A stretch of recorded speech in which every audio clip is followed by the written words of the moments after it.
E o link para a primeira pergunta no sentido de que a experiência com morte que eu tive mais significativa foi exatamente com meu pai, porque ele sempre falava, eu era pequeno, ele sempre falava que não queria fazer 50 anos, queria morrer antes disso. E ele falava repetidamente isso. Como eu era pequeno, e para quem é pequeno, 50 anos já é velho,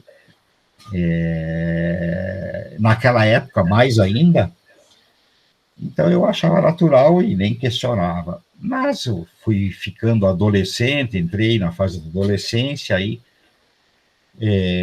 teve um dia que eu questionei meu pai por que ele não queria fazer 50 anos, afinal de contas. Aí ele me disse que não queria sofrer. Enfim, não falou muito, mas em síntese foi isso. E eu me pareceu bastante lógico e aceitei e toquei a vida, né? E 5 dias exatamente antes dele completar 50 anos, instantes antes dele ter uma trombose cerebral que acabou o levando no dia seguinte à morte, eu pressenti que isso iria acontecer e eu fiquei tão abalado no momento que eu me distanciei do meu pai e 1 minuto depois a minha cunhada gritou pelo meu nome e eu sabia que meu pai estava morrendo. Então, foi uma experiência bastante significativa, né? Não sei se mais pela lição dele pode ter sido, ele pode ter se programado, né, mentalmente ou inconscientemente, ou pela experiência de pressentir que ele iria morrer, né, de uma forma muito clara, muito certeira, né, que realmente é algo assim bastante extraordinário que até hoje paro para refletir e não sei nem por onde começar para encontrar alguma lógica, algum entendimento da onde que esse pressentimento possa ter surgido, né? Enfim, acho que sobre as duas questões era isso que eu podia colaborar aí com vocês. Ok, professor. Eu quero só falar mais uma coisa, Humberto. Claro, Denise, à vontade. Eu achei assim, eu pensei muito sobre tudo que foi falado. E assim, eu acho que a forma que a Fabiane falou é a mais adequada para a gente abordar quando nós estamos no trabalho. Mas eu penso que quando é na nossa família, é bem mais difícil porque nós estamos lidando também com os nossos sentimentos. E a gente não sabe como fazer isso, e a gente também não sabe como dar essa resposta para essa criança.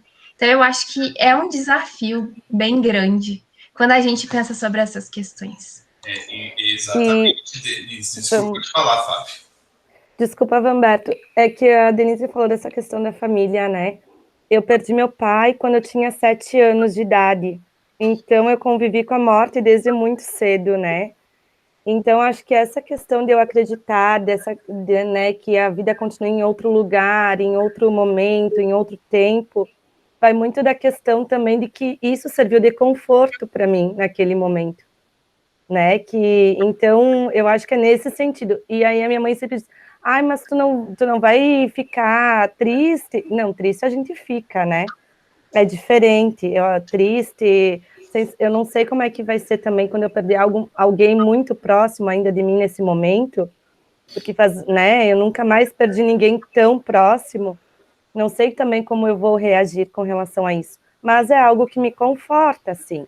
Então, acho que isso que tu trouxe, né, a gente nunca sabe como a gente vai reagir quando é conosco de novo. E cada momento é né? Naquele momento é que serviu de consolo. Hoje eu não sei se vai servir de consolo da mesma forma, né? A nossa última provocação, ela vem para fechar esse último campo, né? A primeira seria conosco, a segunda com alguém, como a Denise falou, né, no espaço familiar, mas a família também se aproxima muito do trabalho também, né? Por isso que já tivemos falas cruzadas. E a nossa última já seria mesmo em relação à escola, né? Como a gente já teve alguns comentários, eu até incluo, né? Na educação, né? Como é que vocês enxergam? Ocorre esse discurso, essa discussão, essa prática, essa conversa? Como é que ocorre para vocês no espaço da educação infantil, no espaço da educação universitária, acadêmica, né? Como é que vocês veem? Ou não veem, né? Aparece ou não aparece a temática morte nesse espaço de trabalho de vocês, né? Denise, né? Olha, no currículo eu não vejo isso, né? Eu acho que já começa por aí, né? A gente não tem muito embasamento de como lidar com isso. Eu acho que é o que a Fabiane falou, né? A gente tenta ouvir as questões que são trazidas para a gente e lidar da melhor forma possível, sempre respeitando aquilo que a família acredita, aquilo que a criança traz. Eu acho que sempre com muito respeito a essas questões, assim. Eu acho que essa sensibilidade é bem importante. Fábio, tu enxerga isso na tua escola ou é algo que é meio velado, não se comenta? Tem sido mais presente agora em função dessas últimas questões que a gente tem vivenciado, né, desse nosso contexto. Então, muitas crianças perderam pessoas próximas, né? E aí eu achei engraçado, porque logo quando a gente falou sobre o assunto de hoje, eu lembrei que a gente estava contando histórias de forma oral, assim, criação das crianças, né? Que era a história da Linha, que eles tinham que passear, onde é que essa Linha iria viajar.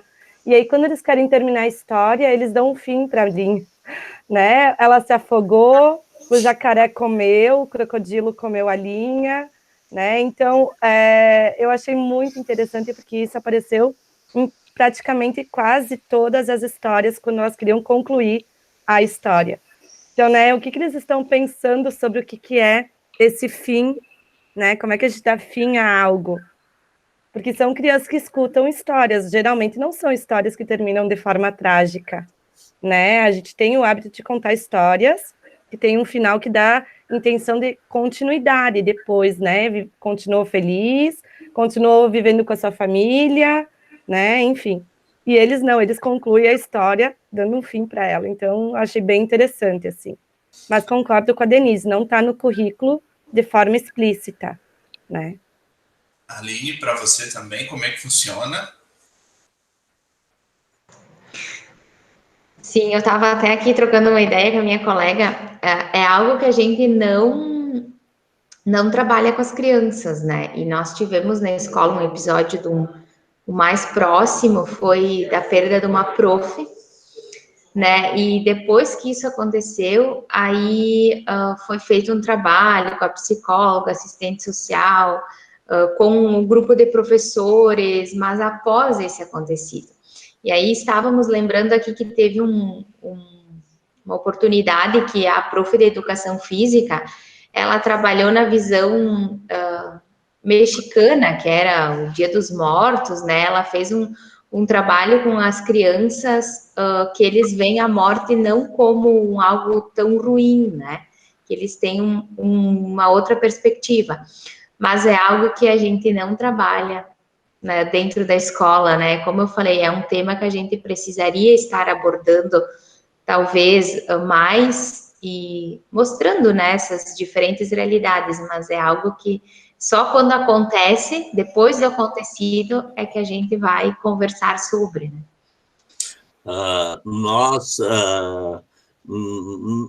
Nossa pseudoeducação, ela trabalha para o mercado capturar corpos para o mercado. Então, nós não nos preocupamos com a morte. No momento da morte, você para de produzir, ou até antes, você para de produzir. E, na minha experiência como professor, só tive 2 momentos. Essa aula de hoje e uma aula no curso de Direito que um grupo pesquisou sobre morte e a aula foi no laboratório de anatomia. mas o restante não se fala de morte.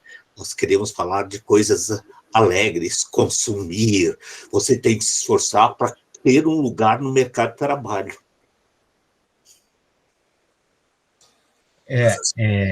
Bem lembrado pelo professor Geraldo, essa questão mercadológica, né? Que é um problema latente aí, em todos os sentidos, e muito presente na educação, infelizmente. Acho que a abordagem que a Denise trouxe de não estar no currículo resume tudo, no meu ponto de vista, porque a morte, quando é abordada, muito brevemente e rapidamente, até porque é um assunto que, por não o termos desenvolvido e nos educado para ele, é um assunto que gera, no mínimo, um incômodo considerável, né, em falar sobre a morte. Enfim, também gostaria de lembrar que até agora nós falamos sobre a morte e ainda há uma situação mais radical ainda da questão da morte, que é a perda de um filho, né? Que me parece o suprassumo deste acontecimento terrível, porque bate diretamente naquele amor incondicional, aquela energia que a gente já conversou alguma coisa sobre isso, né? Inexplicável e maravilhoso que a vida proporciona desde o nascimento do filho, né? O surgimento desse amor incondicional, além dos limites, que é abruptamente violentado, né, quando acontece uma tragédia como a perda de um filho, né? Isso aí. Nós, enquanto grupos, agradecemos a participação de vocês, né? A intenção mesmo era buscar essa perspectiva enquanto pessoa que lida com essa temática e também como ela enxerga na sociedade, como ela funciona, né? E nós podemos observar que é um acontecimento muito rico, cada um tem uma compreensão ou lida de um modo diferente em relação a isso. Então, agora a gente vai incluir um vídeo curtinho do professor Augustinho, né, para ver como é que ele trabalharia, ou o que ele entende para essa temática radical. Roberto? Pode falar, Clóvis. Eu ia te pedir licença, só uns minutinhos antes de passar o vídeo. Eu queria trazer algumas curiosidades para os colegas, né? Eu havia falado da Engana, né, como que é a celebração da morte, né, em que a pessoa, quando atinge uma certa idade, eles celebram com festa, né, e quando ela é jovem e falece ainda novo, eles não há esse festejo, há uma certa tristeza, né, o ritual fúnebre é triste.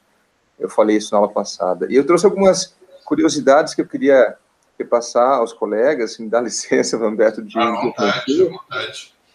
Eu vou tentar ser breve aqui. Eu fiz algumas anotações e algumas pesquisas, eu queria mostrar para os colegas como que é a representação da morte, como que é a celebração da morte em algumas culturas, né? Então, no Japão existe uma representação da morte que é o Shinigami. O Shinigami é um demônio que vai induzir os humanos à morte. Então, existem diferentes mitos envolvendo o Shinigami no Japão. E um deles diz que quando se apaga a luz da vela que o Shinigami carrega, ele vai se apropriar da vontade de viver das pessoas, e por isso a morte. Na Escócia, muito interessante, a morte, ela é representada por um cachorro verde, grande e ameaçador. Na mitologia escocesa, acredita-se que quem ouve o latido do cachorro está próximo da morte.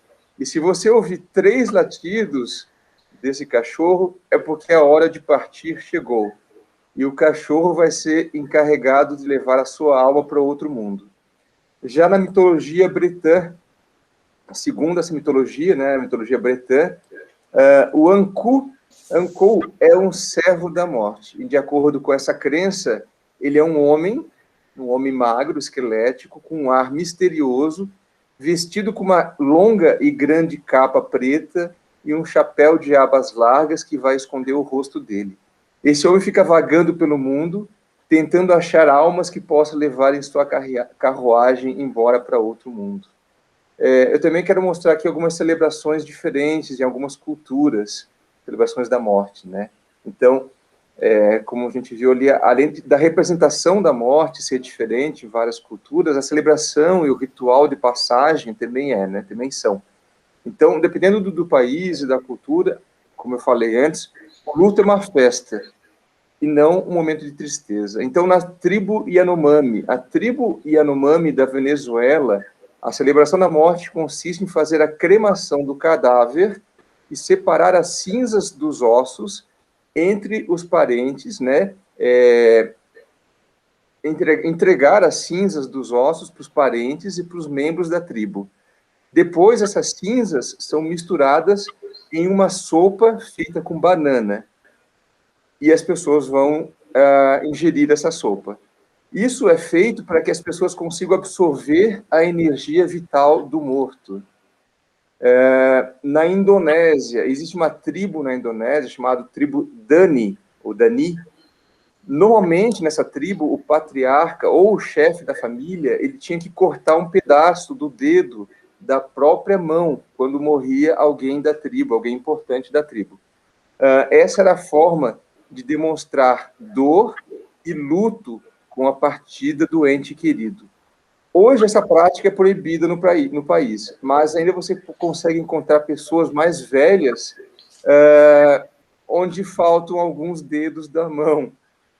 Em Madagascar, na ilha de Madagascar, a cada 7 anos é feito um ritual fúnebre, que eles chamam de Famadihana, ou Famadihana. Essa celebração é realizada para festejar a decomposição do corpo, para garantir que o espírito vá para um mundo melhor e consiga fazer essa travessia com tranquilidade. Então, eles entendem que o tempo de 7 anos é o necessário para que o corpo se decomponha e, então, vá atravessar para outro mundo, né? Para isso, depois de 7 anos, eles retiram o cadáver do túmulo e envolvem o cadáver num pano e dançam com ele. No México, a Aline havia falado do Dia dos Mortos, né? O Dia dos Mortos, ele tem origem nos maias. Então, os maias, eles desenterravam os cadáveres depois de 3 anos, exatamente 3 anos e 6 meses que a pessoa morreu.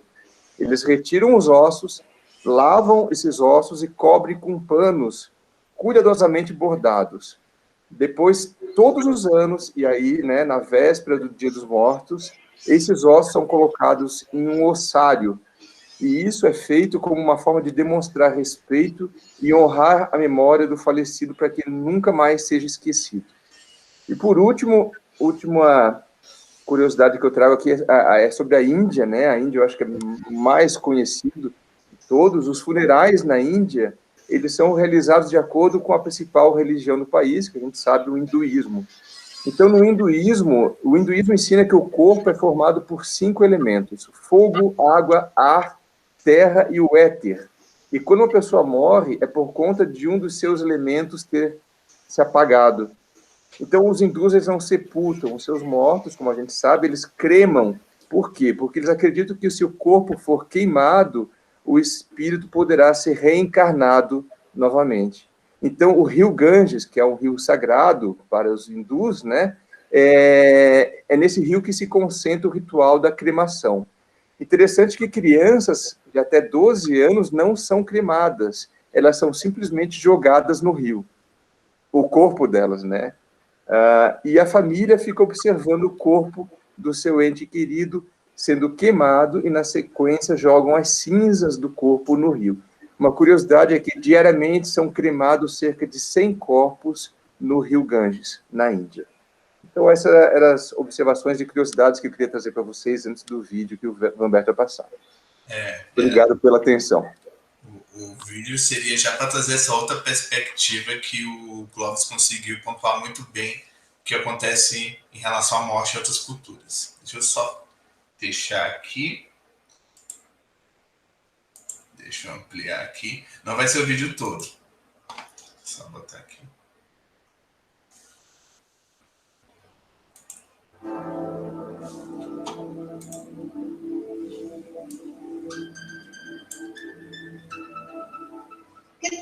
Não tá aparecendo o vídeo pra gente, Humberto. Não, deixa eu voltar aqui então e ver se é uma outra forma de compartilhamento. Deixa eu ver aqui. Fábio, me ajuda. Sim, é que agora o Meet tem que, cada vez que vai passar alguma coisa, tem que compartilhar de novo, Humberto. Daí tu põe de novo lá uma janela e seleciona onde é que tá o vídeo. Ah, tá. Obrigado. Deixa eu ver aqui então.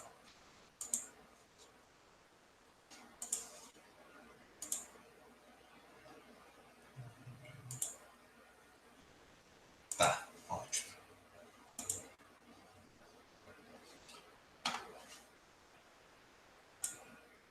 Agora sim vai aparecer, Humberto. Agora sim. Doctor Agustín de Lerrán, filósofo y pedagogo de la Universidad Autónoma de Madrid. En esta ocasión para hablar de una de las principales líneas de investigación, la pedagogía de la muerte. Conceptos Eu acho que é bom tu desligar o teu microfone que tá dando eco, Humberto. Ok.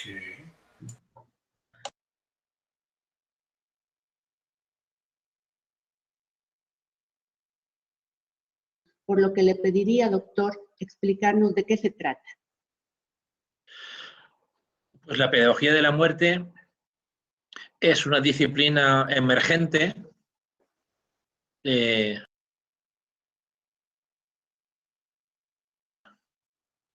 se ocupa del estudio de la educación, la enseñanza, la formación, las metodologías, la evaluación, los recursos, etcétera, etcétera, de una educación que incluya la muerte. Conviene aclarar que cuando hablamos de muerte no se trata solo de la desaparición física, sino de diversas formas de pérdida. Puede ser la pérdida de un empleo, de una pareja, un cambio de residencia, el fracaso de un proyecto, todos estos hechos cotidianos e inevitables. ¿Cuál es el abordaje que se propone para enfrentarlos? Bueno, por un lado, como usted ha dicho, hay muchos conceptos de muerte. Está, por ejemplo, la muerte como fallecimiento, que es la habitual, pero también podemos hablar de una muerte continua. Por ejemplo, usted y yo estamos celularmente muriendo, estamos soltando células muertas, también se están regenerando. También se podría hablar de una muerte, por ejemplo, total, la asociada a una gran pandemia, como la que estamos viviendo estos días, o, por ejemplo, una amenaza de guerra mundial, o, por ejemplo, procesos de extinción de especies. Eso sería más bien muerte total. Bueno, y como estos dos conceptos, pues habrían como 15 o 20 conceptos en los que hemos diferenciado y hacia los que se puede enfocar la pedagogía de la muerte, porque son útiles, son muy interesantes para ello. Uno de ellos es el de muerte parcial, que es lo que usted ha dicho, que puede entenderse como pérdidas, desapariciones, abandonos, amputaciones, en fin, situaciones que no son pérdida de un ser querido, pero que sí pueden estar asociadas a algún tipo de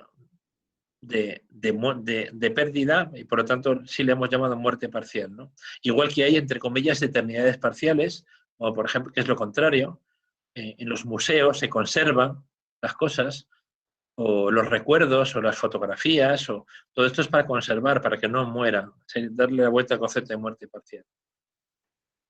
Bueno, y nuestro enfoque de pedagogía de la muerte básicamente es doble.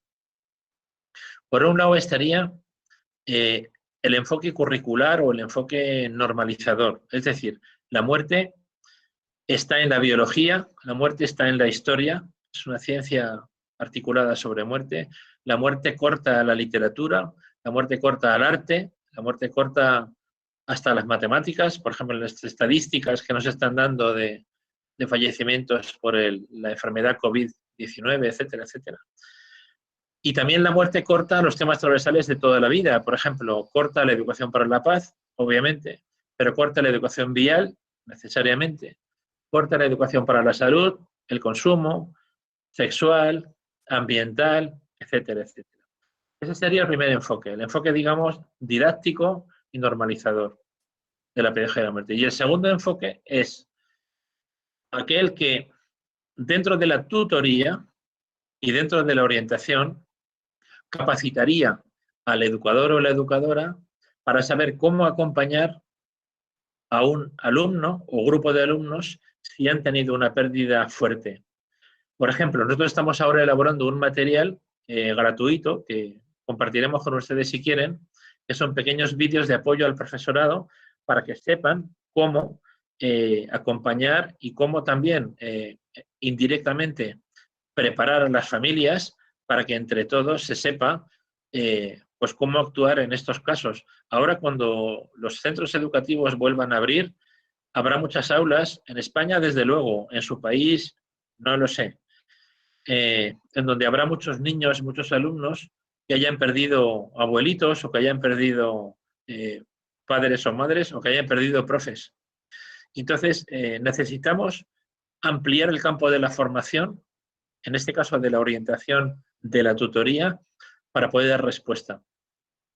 Y también parte de la pedagogía de la muerte consiste en saber cuándo, que son muy pocos casos, el acompañamiento con esa formación necesaria de un tutor o de una tutora no es suficiente, el duelo es complicado y hay que derivar a una persona especialista en psicología clínica. Aquí sí la psicología clínica, pero no en otros ámbitos en donde con la pedagogía, con el enfoque amplio de la pedagogía, es más correcto trabajar.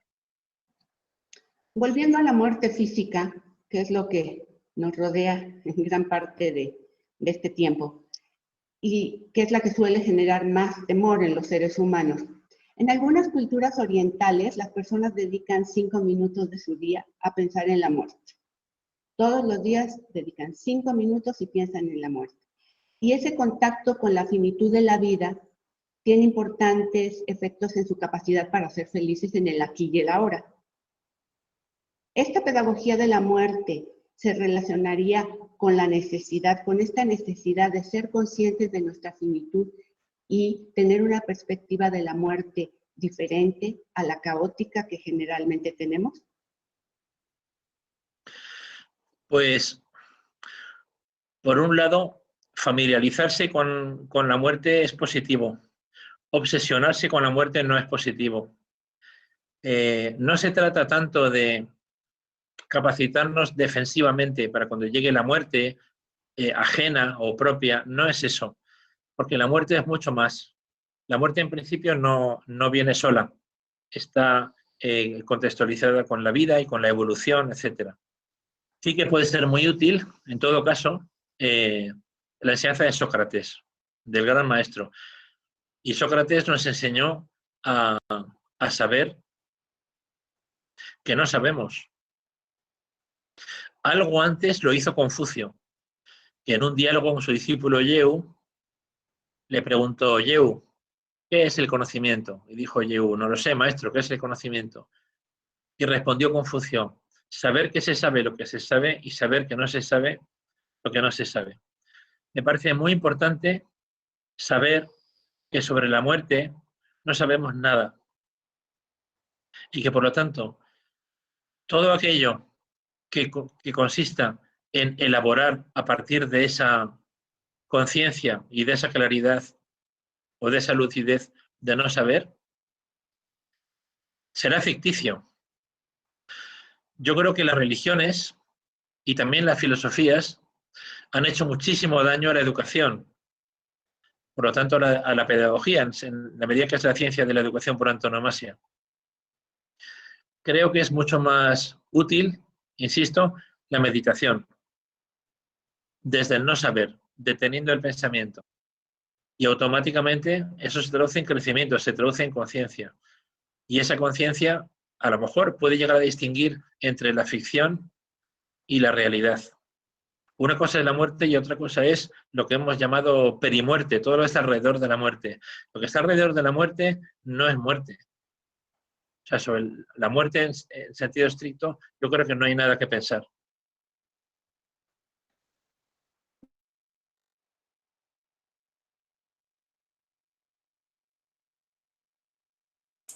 Ok, agora a gente vai seguir a apresentação. A gente vai pegar essa perspectiva do inicial, né, de não ter uma compreensão do que seria a morte, e essa perspectiva agora do professor Agustin, de como ela está presente em todos os lugares, por que não dialogar, por que não estudar, por que não trazer ela para a educação.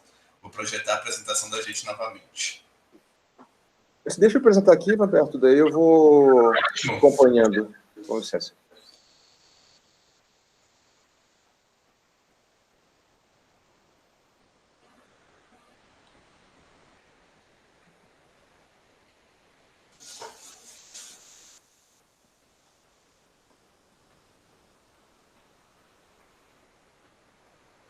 Só me confirma se deu tudo certo ali, por favor.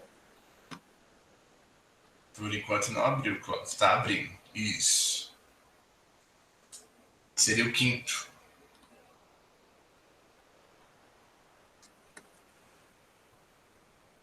Aqui? Sim, seria o quinto, a quinta lâmina. Vou estar expandido aqui, uma... Essa aqui, isso? Estou esperando abrir ainda, ficou na primeira.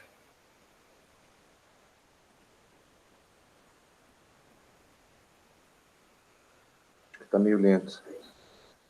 Passou? Ainda não, é porque eu não sei se tu está compartilhando como uma guia, né, Clóvis? Tá, mas assim eu consigo enxergar, não tem problema. Ó, tu clicou agora para mim e aparece. Tranquilo Tá. para ti aí? Vou deixar assim, então. Tá, então assim, pegando essa perspectiva do professor Agustin, né, de entender se a morte está presente na nossa realidade, por que a gente não consegue ainda trabalhar, estudar, dialogar de uma forma um pouco mais natural essa temática, né? Então, a partir do trabalho do professor Carlos, né, fazendo um recorte da citação de Verdú 2002, o que acontece quando as escolas não nos dizem uma única palavra sobre o significado de sofrimento? Quando elas nem sequer pensam em fazer algum comentário sobre a morte. O que espera?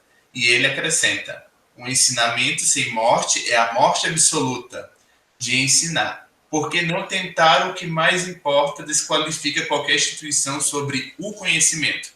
Então, a nossa discussão já começa pela questão da polêmica, né? Da questão de não se trabalhar a temática morte, né? Não trabalhar algo que é tão presente em nossa realidade já é uma ação que se volta contra a própria prática educacional da escola. Já é uma forma de desqualificar a ação dela em relação ao intuito, ao propósito dela em sociedade. Pode passar, Clóvis. No texto também, o professor segue bastante a discussão. Então, outro recorte que nós fizemos foi do professor Agustin, 2006. Se a vida é um desastre, por que quanta ênfase em educar para a vida?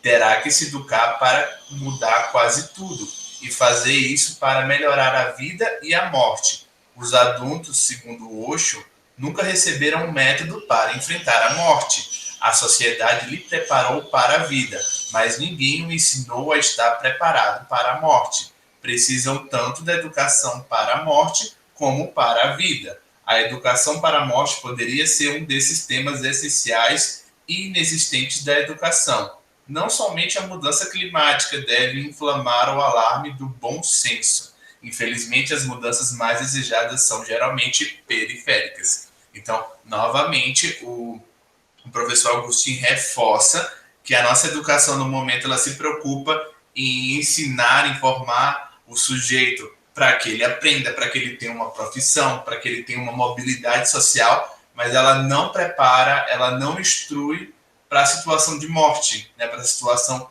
que é presente, que faz parte da nossa realidade e que deveria ser incluído nas escolas. Pode seguir, Cláudio, por favor. Teve algum das falas iniciais ali que falou a palavra tabu, né? Eu até achei interessante, né? Porque, como o Clóvis também sinalizou antes, né? A gente vai apresentar uma temática, mas a gente já tem consciência de alguns problemas que perpassam o não trabalho dessa temática, né? Então, outra palavra que chamou bastante atenção é a questão do tabu profissional. Acreditamos que não é já tempo de se perguntar como isso pode ser possível, mas sim, isso não é uma raridade formativa. Bem, isso fazendo como se a morte não existisse, transferida para o âmbito pessoal. É um comportamento típico de adolescente. E ainda assim, contradiz o fato de que a criança de 3 anos e 8 meses sabe que todos os seres vivos morrem em algum momento. Embora o filho dessa idade não possa entender que o golpe da morte é sempre inesperado, irreversível e que pode lhe interessar, esse fato está indicando que muito em breve uma capacidade de autoafirmativa que nem a sociedade não detecta, nem a educação tem retomado normalmente. Além disso, o tabu social da morte é refletido em escola, como um tabu profissional. Um dos seus indicadores é a sua ausência quase total em projetos educacionais e currículos de estágio dos centros docentes.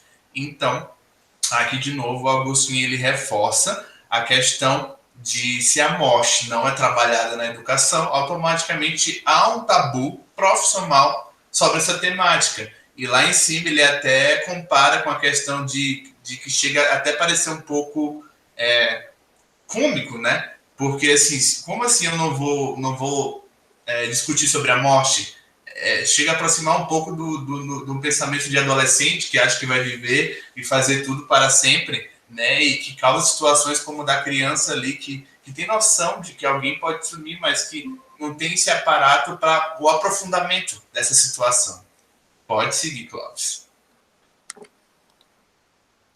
Então, a partir de toda essa discussão, dessa problematização do Agostinho, tanto na fala, de identificar que há essa ausência da temática na educação, que ela gera problemas graves ali na compreensão e no lidar também com essa questão no trabalho ali do professor Carlos, ele também sinaliza que há uma orientação A e uma orientação B para a organização das pessoas e também do espaço escolar para começar a se trabalhar, né, a se discutir a temática da morte. Então, segundo a orientação A, pode seguir, Clóvis, ele pontua os seguintes tópicos, né?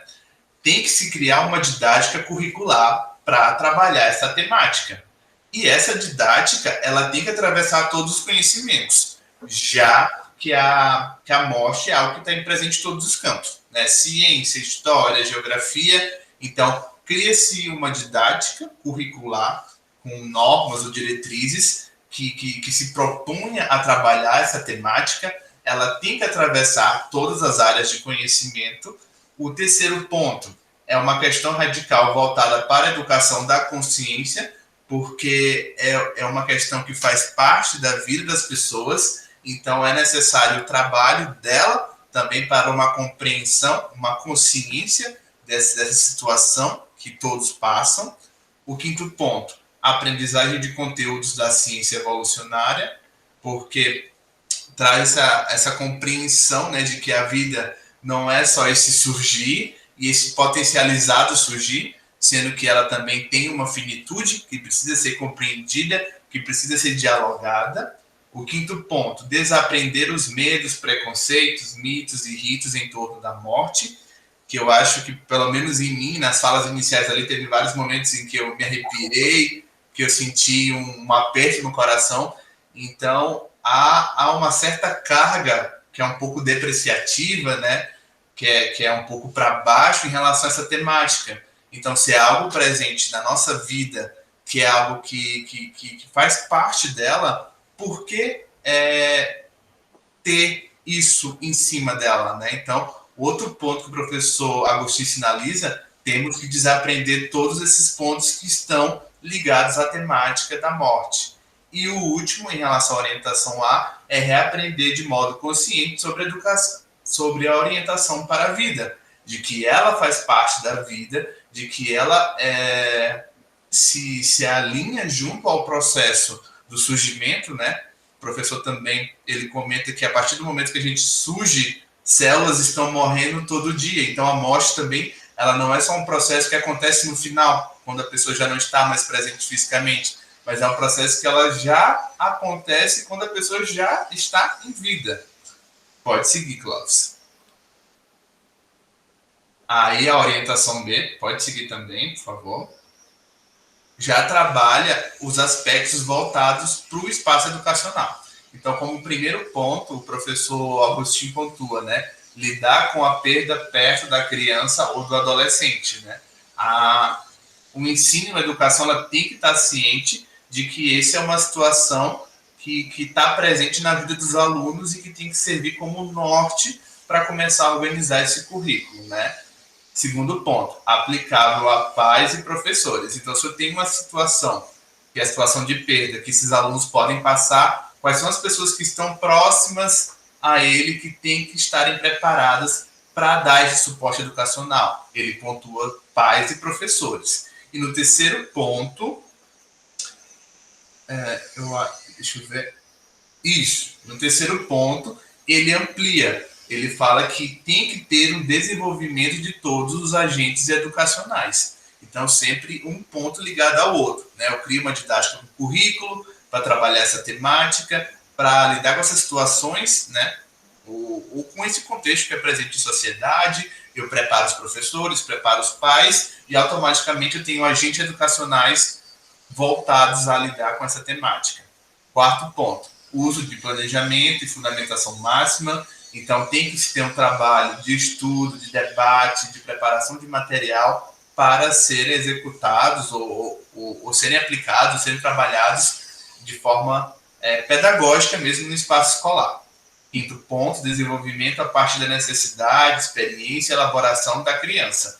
Então, que também não seja um conhecimento que venha de cima para baixo, mas a partir da própria criança, né? Já que a criança sabe, como o professor Geraldo citou, ela sabe dizer, você vai virar estrelinha, né? Então, ela tem noção de que essa questão da ausência pode acontecer. Mas qual é o suporte pedagógico, educacional que ela vai ter, né, em relação a essa temática?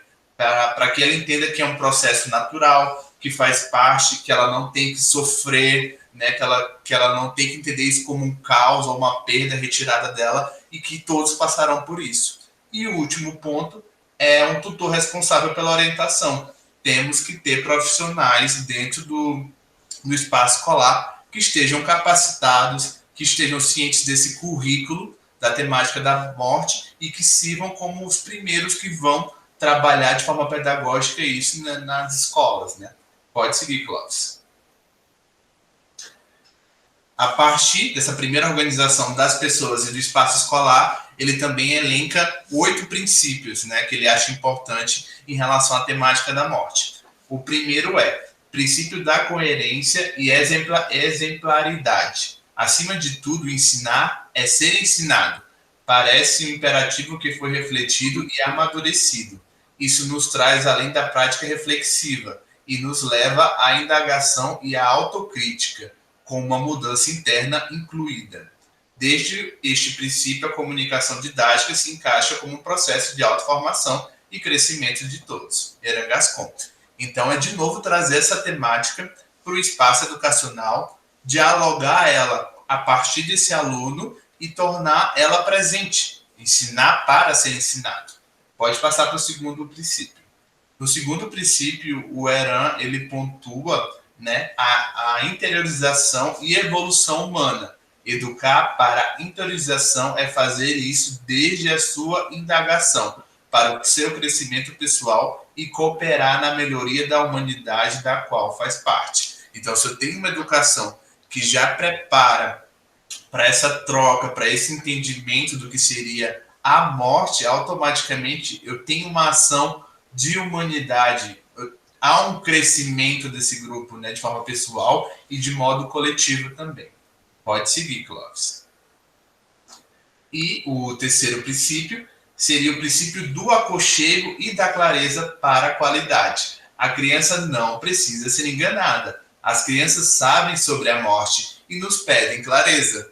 Então, assim, como as colegas, a Denise, a Fábio e a Aline, os professores falaram lá adiante, nós sabemos da morte, mas só que parece que ela chega para a criança, para o adolescente, para o adulto ou para a gente, sempre de uma forma que meio espantosa, nos retirando alguém, nos deixando um vazio, mas não um vazio ao qual se propõe o Augustin, né? Um vazio que não tem explicação, que é um espaço que deveria ser preenchido por toda uma base pedagógica voltada para a educação da morte. Pode seguir, Clóvis. Quarto princípio, né? Eu vou dar continuidade aqui à apresentação do Vanberto. Então, o quarto princípio é o princípio da evitação da falta de respeito através da doutrinação. Doutrinar é instruir de acordo com uma doutrina, programa padrão mental, que pode ser aprendido pela recepção ou por descoberta induzida.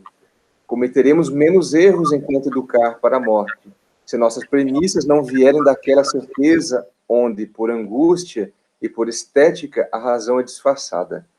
Então, é fundamental evitar a doutrinação, já que a doutrinação representa uma antítese da própria educação. Quinto princípio é o princípio da naturalidade e do respeito didático para descobertas e elaborações da criança e do adolescente, seguindo de trás.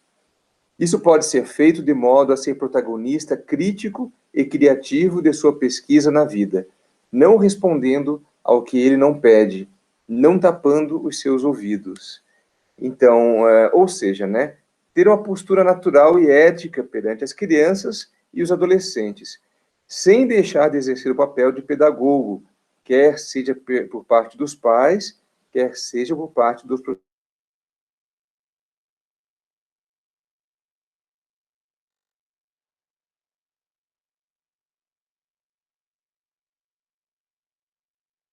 Acho que o Clóvis caiu.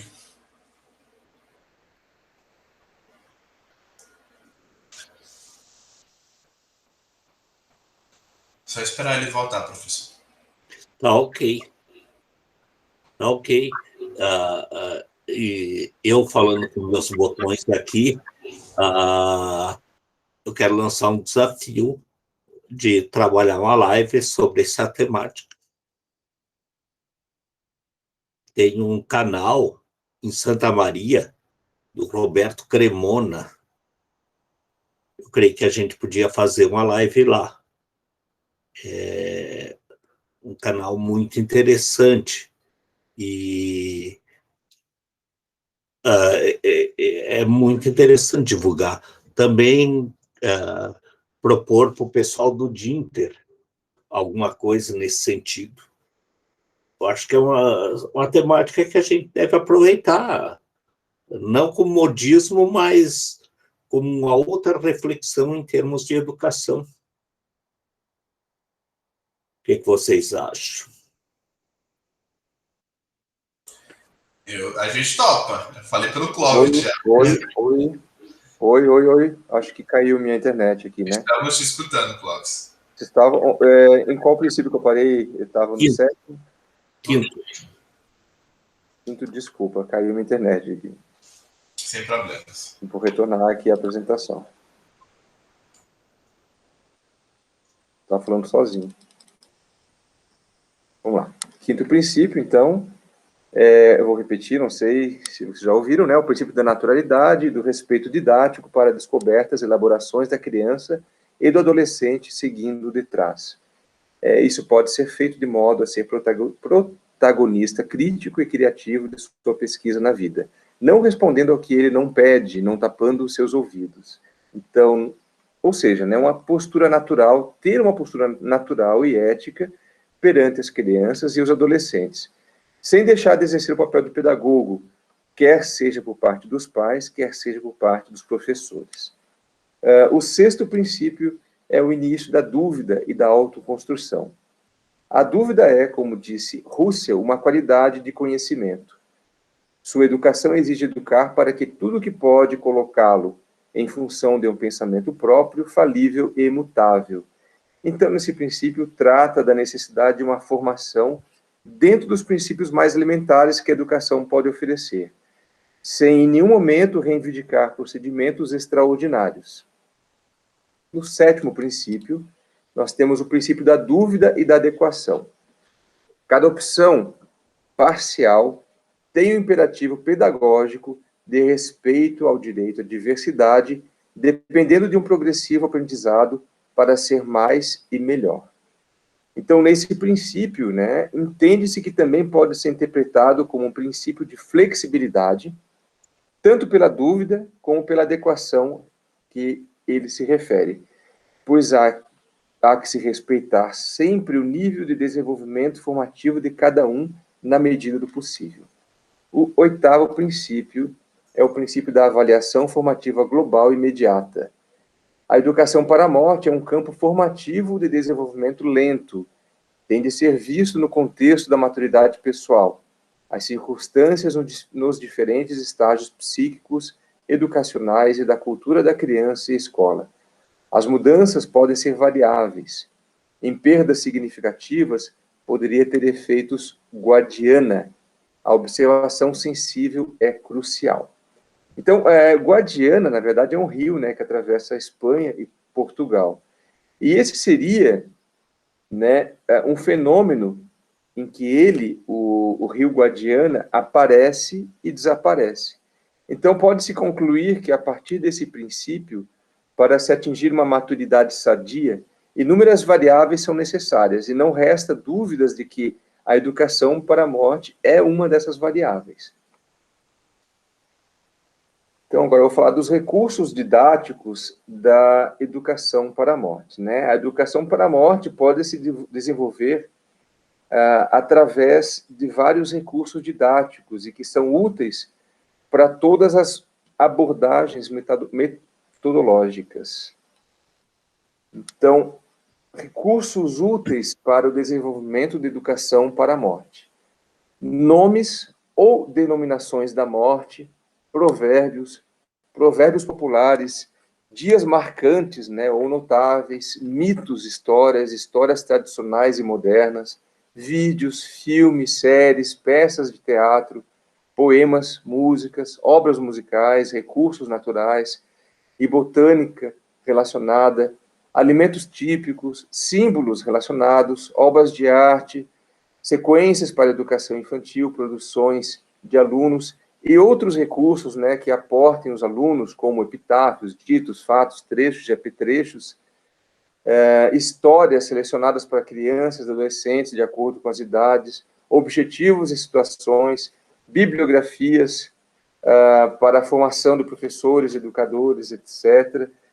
São todos esses recursos úteis para o desenvolvimento da educação para a morte. Agora, diretrizes comuns da educação para a morte. A partir do conteúdo, né, primeiro, a partir do conteúdo educacional de áreas curriculares, enriquecidas com as sessões transversais consensuais. Segundo, elaborar desde a ideia da morte, né, melhor que em sua direção, sem aumentar ou precipitar a sua presença. Trabalhar a presença da morte sem que se perceba uma atenção especial. Terceiro, estabelecer relação entre as ideias naturalmente, evitar preconceitos, esquemas e muletas pré-determinadas. Quarto, comunicar-se com sensibilidade, não com sentimentalismo ou insensibilidade. E quinto, buscar desenvolver o sentido reflexivo crítico, autocrítico e transformador. Então, segundo o autor, né, essas diretrizes estão organizadas em técnicas de ensino, as quais são habituais, devem ser habituais dos educadores, né, e cujas características comuns é que são propostas metodológicas e, por isso, devem ser programadas. Então, agora, as diretrizes para um enfoque posterior à morte, dentro da educação para a morte, né? A perda de entes queridos que pode ser experimentado em um centro de professores pode ser variado, dependendo da pessoa que morre. É por isso que as seguintes diretrizes se referem ao desempenho da família, do centro de ensino e para a própria sala de aula, e devem se adaptar a cada situação. Para os casos em que o desenlace seja previsível, referir-se a momentos anteriores e posteriores, independente do que a morte não aconteça. Eles serão levados em conta para o planejamento do período de tristeza no centro de ensino, que irá desenvolver mais tarde. Então, dentro dessas diretrizes, né, de ação para a família e para a escola, é conveniente que acontecer a morte de alguém, né, ao acontecer a morte de alguém, a intervenção dentro de uma sala de aula seja guiada por orientações que devem ser inequívocas e bem fundamentadas, e que se refiram a situações antecipáveis, uma vez...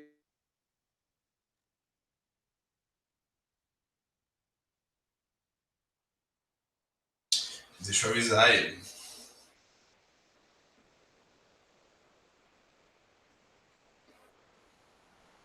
Olá, olá, olá. Olá. Olá, acho que caiu novamente. Desculpa, minha internet está péssima aqui.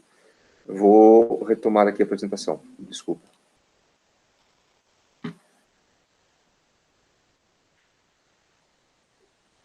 Certo? Apareceu? Está carregando. Apareceu.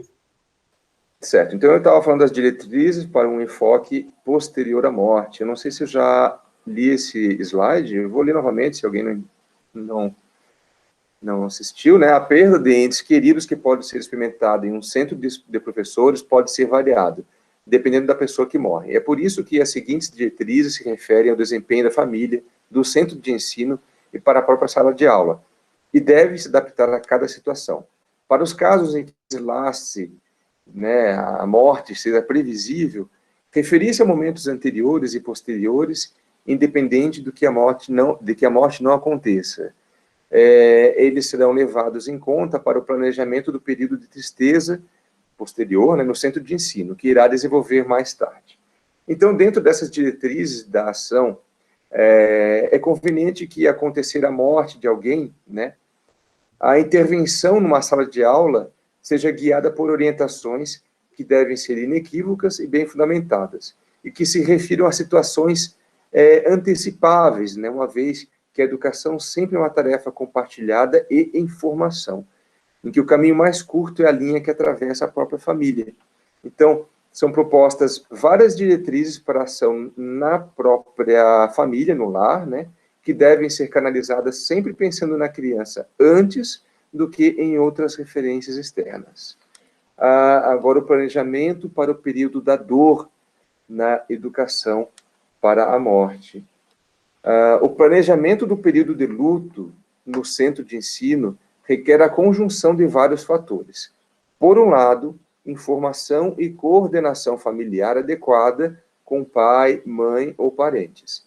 Da mesma forma, uma formação anterior em educação para a morte pela maior parte dos membros da comunidade educacional, propício para a revisão do projeto educativo do centro, estágio curricular de projetos e seus tutoriais de planos de ação, atualização de propostas metodológicas, recursos didáticos, etc.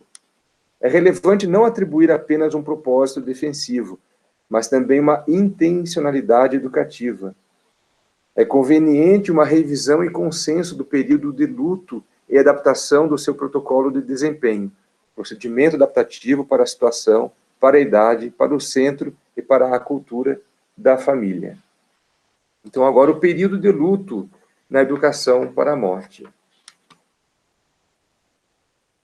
Desde a perspectiva da educação para a morte, pretende-se que cada professor seja capaz de participar da orientação de seus alunos em suas salas de aula, em todas as situações didáticas, antes e depois da morte, seja isso significativo ou não. Para isso, ele conta com possibilidades metodológicas suficientes. Essa abordagem formativa favorece que cada tutor possa recorrer, quando necessário, a outros profissionais que podem aconselhá-lo convenientemente. Então, como foi possível observar, os autores, né, eles têm o cuidado de prescrever para todas as situações envolvidas com a morte, o que inevitavelmente acontecerá em algum momento. Agora, no entanto, né, é de caráter fundamental a preocupação efetiva com a morte, né? Fato que hoje, inexplicavelmente, é ignorado nas escolas. Essa é a nossa referência, né? Então, seria isso. Minha apresentação.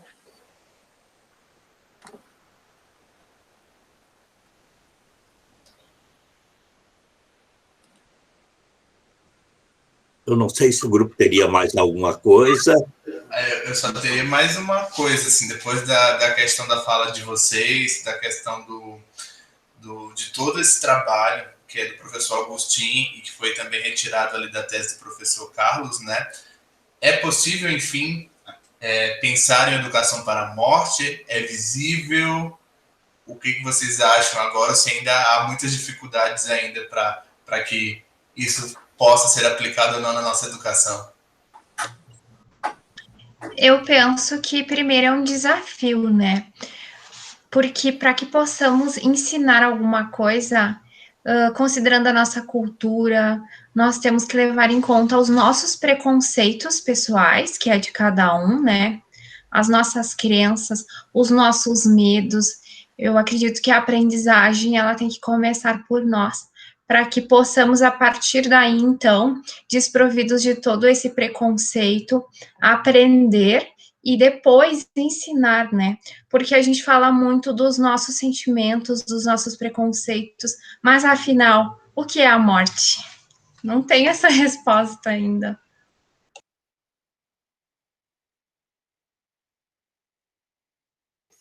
Eu achei muito interessante as mortes. E quando se fala em morte, a gente só tem uma visão da finitude, né? Ou nós não temos consciência dessa finitude.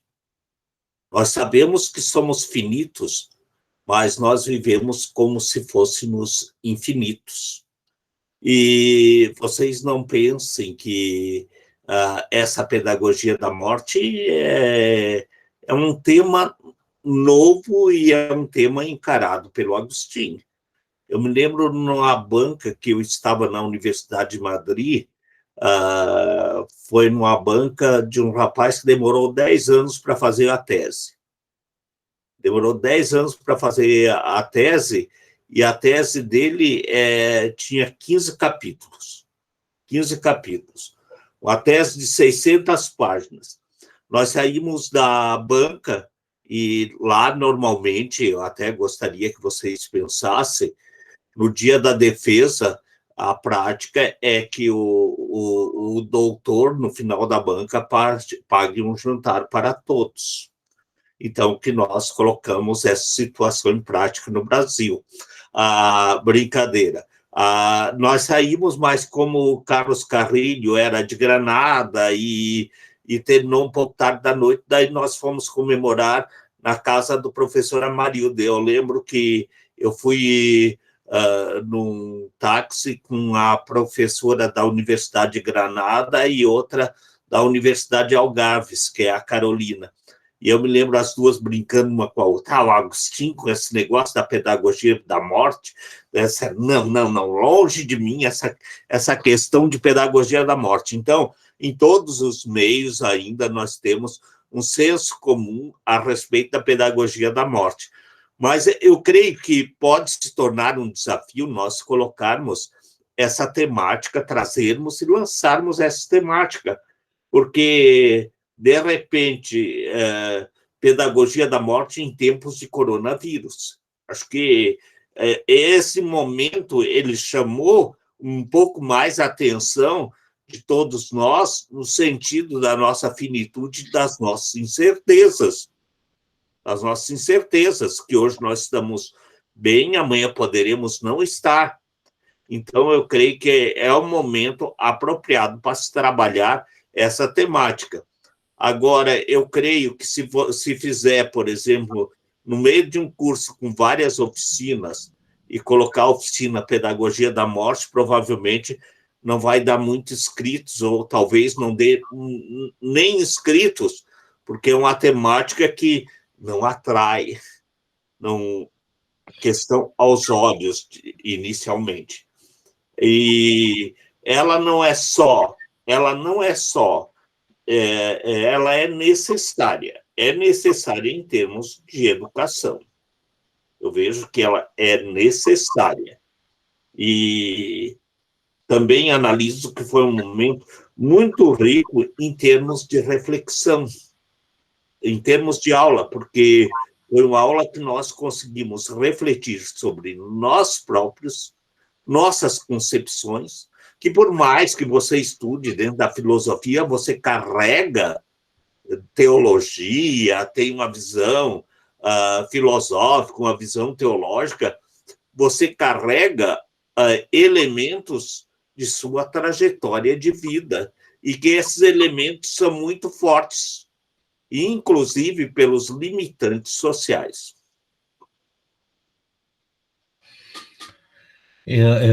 Eu gostaria de fazer alguns comentários, começando por dar um breve feedback ao Vanberto e ao Clóvis, dizendo que gostei muito do debate provocado inicialmente, bem como da apresentação e enfim, de todos os comentários envolvidos sobre a temática da morte. Quanto à abordagem da complexidade do assunto e de tratar ele pedagogicamente,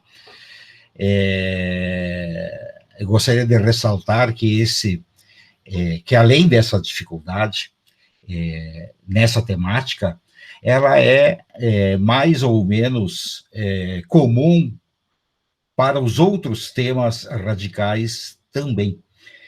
E quem dirá, então, falar de toda a propositura que pode ser considerada muito mais que uma teoria, mas uma proposta pedagógica moderna, atual, completa, ampla, revolucionária, e que busca efetivamente um estado de consciência ampliado.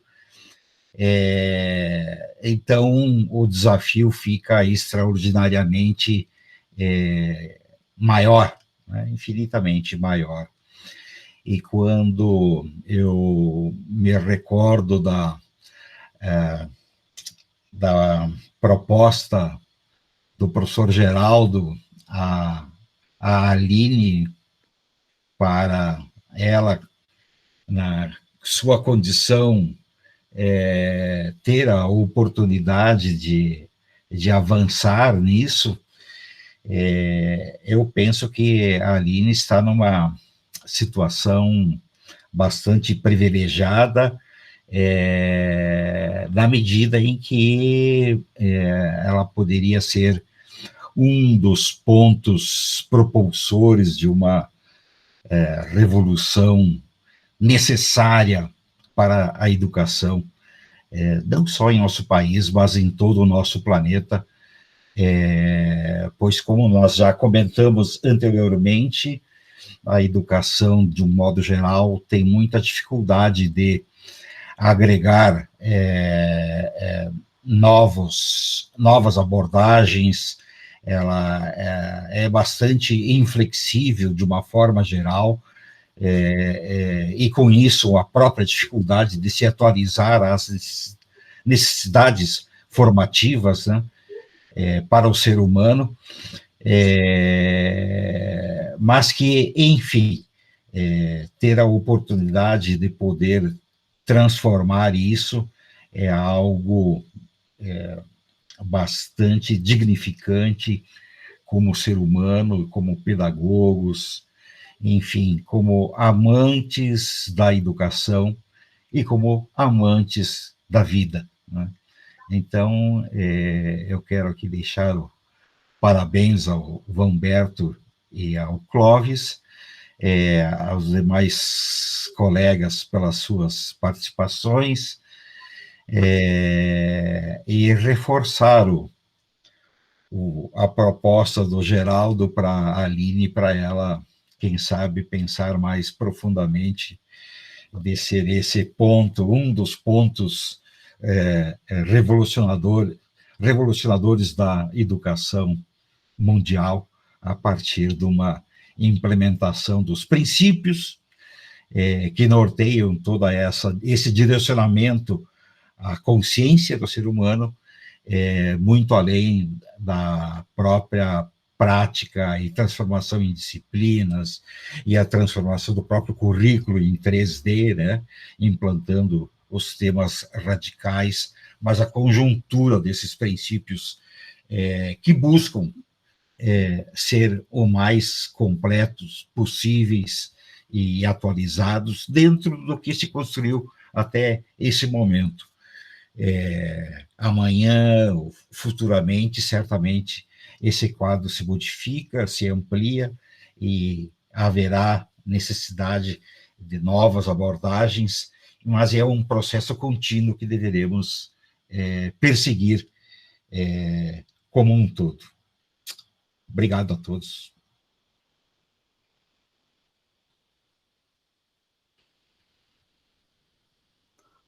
Algum comentário a mais? Eu só queria só agradecer muito a participação de todos ali no começo do trabalho. Eu achei tão interessante, eu achei tão sincera, tão pessoal as falas, assim, que deu vontade de, se pudesse, ficava preso ali para discutir sobre o que vocês falaram e depois separava um outro momento só para a parte da apresentação, porque realmente deu para ver que as falas de vocês ali em relação às ausências, ao que faltavam, a como cada um compreende e impacta numa urgência dessa educação para a morte, né, professor Carlos, professor Geraldo, né? Não é algo que foi lançado ainda para todos, né, mas que precisa ser compartilhado, e eu acho que eu e o Clóvis agradecemos bastante essa proposta de vocês de trazer a disciplina, de propor a questão do trabalho do professor Carlos para a gente ler. Muito boa leitura, professor. Eu que estou nesse processo de dissertação, adorei a leitura, a escrita, flui muito fácil a compreensão da temática ali. E só agradecer a todos mesmo por esse momento. Acho que o Clóvis também concorda que foi muito bom, né, Clóvis? É isso, Roberto. Obrigado. Obrigado aos colegas. Obrigado pela atenção. Espero que vocês tenham gostado da nossa apresentação.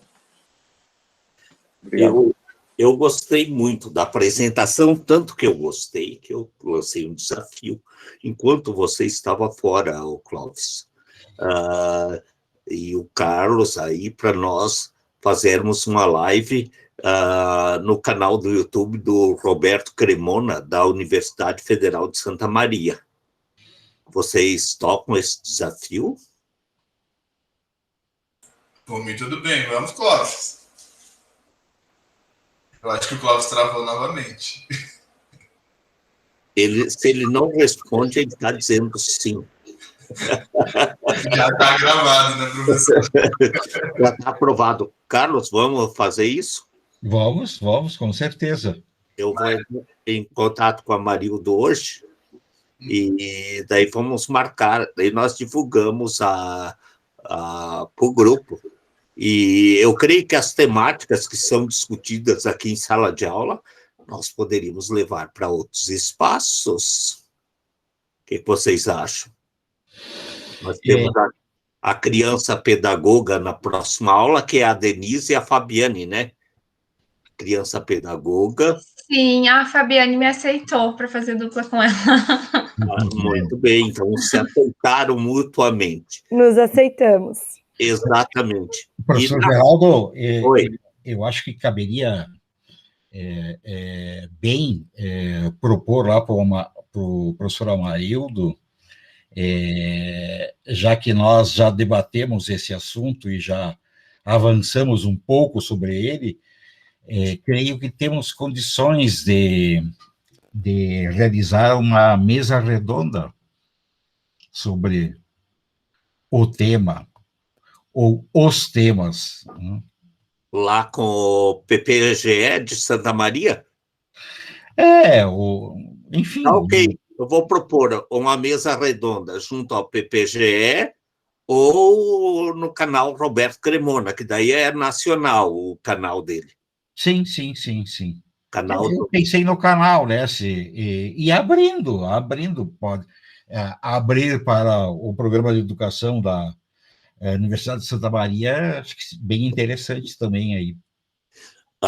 E o último tema é o tema da Aline, coitadinha sozinha. Não é coitadinha nenhuma. Cada um carrega o que merece. Aline, eu gostaria que você trabalhasse uns 30 minutos sobre a temática e depois mais 30 minutos você trabalhasse, 30, 40 minutos, você trabalhasse a tua dissertação, apresentasse para o grupo. E aí o grupo vai sugerir, vai avaliar e fazer proposições para você. Vou te colocar no Tá fogo. bem. A Aline já Foi? foi tudo. Ou escolhe, faz 40 minutos da temática, e daí mais uns 40 minutos, e abre para debate. Eu creio que ficou muito rico o debate, os questionamentos, a problematização, ela foi muito interessante na condução. Eu agradeço, então, ao Clóvis, ao Vamberto, a vocês, e eu creio que a nossa disciplina, aos poucos, vai agarrando o sabor, tempero, está sendo temperado. E quem está dando o tempero é o grupo. Um grande abraço para vocês, se cuide. O Clóvis está voltando, vamos a... Clóvis? Desculpa, a internet aqui está péssima. Nós fizemos uma proposta, e como você estava travado, nós praticamente entendemos que foi um sim que você respondeu. Nós fizemos uma proposta de levar essa temática para um canal YouTube do Roberto Cremona, da Universidade Federal de Santa Maria. Ou então, uma mesa redonda sobre a temática a Pedagogia da Morte para o PPGE de Santa Maria. E eu vou criar uns 2 eventos aí para nós levarmos essa discussão em frente. E aí eu tinha feito a pergunta, e quando você estava abrindo a boca para dizer o sim, caiu a tua internet. O que você nos responde? Sim, sem problema, claro. Tá ok. Podemos sim. Porque quando a gente... Sim, a gente sorri quando a gente vai falar sim. Não, é diferente. Então, eu praticamente já tinha visto que você diria sim. Então, muito obrigado. E é igual a semana que vem, eu já estou com expectativa para ver o que a Denise e o que a Fabiane vão trazer para nós. Porque elas trabalham com criança. Isso daí é muito importante. Um grande abraço para vocês, uma boa semana, e obrigado a você, Clóvis, ao Humberto, ao Carlos, que sempre está aí fazendo seu papel de âncora. Hoje ele ficou mais. Mas um grande abraço para vocês. Boa semana. Grande abraço. Obrigada, gente. Tchau. Tchau. Tchau, até mais. Tchau. Denise. Muito bom. Obrigado pela tua fala, tu salvou muito, tu falou muito bem no começo. Muito bem mesmo. Sério. Imagina. Eu me senti bastante provocada, acho que ficou muito boa a apresentação de vocês. Não, daquele jeito que eu te disse ainda, né, que foi feito. Depois acabou que ela mandou um monte de mil desculpas aqui, né? Eu disse, então tá bom, sem problema. Bastidores, né? Como é que tu tá? Tô bem, assim, né? Só agora eu tô preocupada com o meu pai, que ele vai precisar ser monitorado. Tomara que não aconteça nada assim mais grave, né? Mas, enfim, é Covid, né? Para uma pessoa já com a idade mais avançada e com alguns problemas de saúde, é um pouco preocupante, né? A princípio, ele não... ele deve ter uns 67 por aí. A princípio, eu também não tô com nenhum sintoma, não deve ter pego, né? Mas eu tô esperando para fazer o teste para poder retornar ao trabalho, porque se eu não fizer o teste, são 10 dias afastada, só porque eu tive contato direto. Tá, mas como é que ele tá hoje? Eu liguei para ele, ele disse que tá bem, que ele dormiu bem. A minha irmã indicou alguns remédios para ele tomar, ele tá tomando. Já está gravando ainda.